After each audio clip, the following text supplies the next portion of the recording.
Rick Grinnell is joining us via phone today. Rick, a lot of things are happening in this country right now. Will, why don't you set up? There's some stuff happening in California.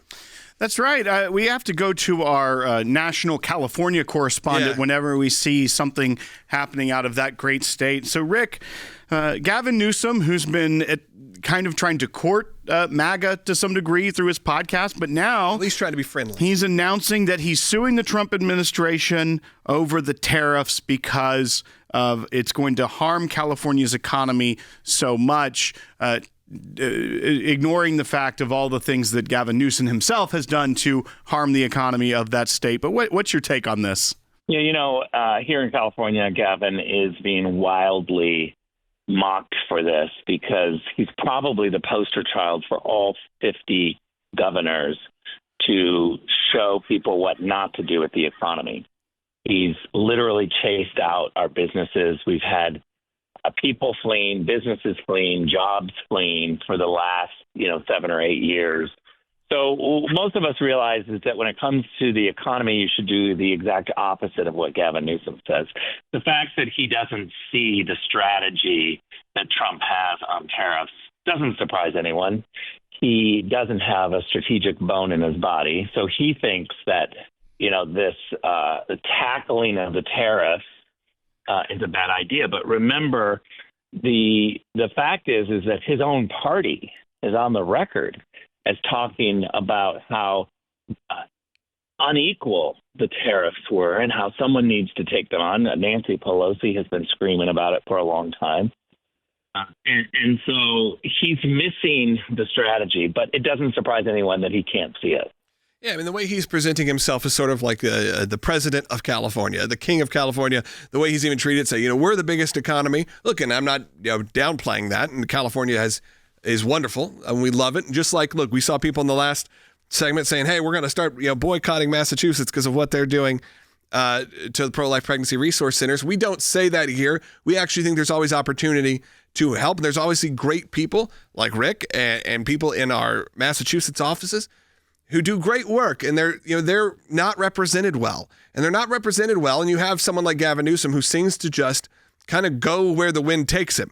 If he can court people like a Charlie Kirk to come over and have a conversation with him, then that can bring in potential, let's say voters in quotes in the next elections or whatever he decides to do next. That seems to be his MO. He just goes where he feel like he can get the popularity. Well, we should make one thing very clear is that there's a group of us in California that are absolutely not giving up on California. We think there's a lot of opportunities right now. We will continue to fight for California. We have millions of conservatives in California. We just have states that have a lot more registered Democrats. We're working on that. I particularly have been working on the voter registration the last 4 years. And we just got our numbers back last year alone. We at Fix California, my organization, registered 198,000 new conservatives, almost 200,000 new conservatives. Now, if we keep doing this, we're going to be able to throw the one-party rule in Sacramento out and really challenge people like Gavin Newsom who don't know what they're talking about on the economy, who keep chasing jobs away, and then try to critique President Trump for tackling these big issues. Yeah, I see all the comments coming in right now. There's a lot of ACLJ supporters. Probably our first or second, it always kind of goes back and forth between Texas and California, where the most recurring ACLJ champions are right now. So I see a lot of the comments right now, like Tammy on YouTube saying she's a ACLJ champion in California. So we know that there's a big support group there. I have to say, there are many places where I can go around the country, and occasionally I'll meet a listener or a viewer who watches our show.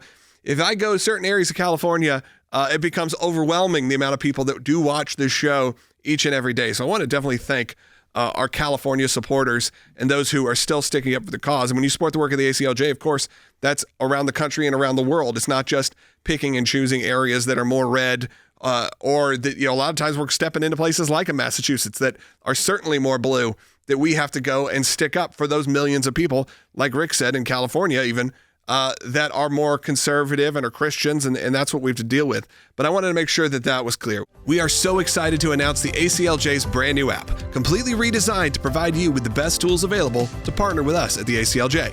You can watch the daily Secular program, sign the petitions, customize your ACLJ membership experience, donate with the click of a button, and receive up-to-the-minute critical updates that the mainstream media can't censor. Just scan the QR code on your screen or go to your phone's app store, search ACLJ, and click install. It's that simple.